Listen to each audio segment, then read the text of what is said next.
Αυτή είναι η Bonnie και όπως πολλά άλλα σκυλιά παλεύει με την αντιδραστικότητα απέναντι σε άλλους σκύλους, όπως με τη μικρή Μίλαν εδώ στο βίντεο.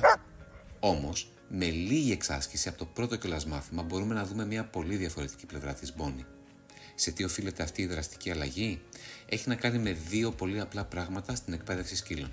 Πρώτα, πρέπει να αναγνωρίσουμε τη συναισθηματική κατάσταση του σκύλου. Η αντιδραστικότητα δεν είναι απλά μια κακή συμπεριφορά, είναι μια συναισθηματική αντίδραση.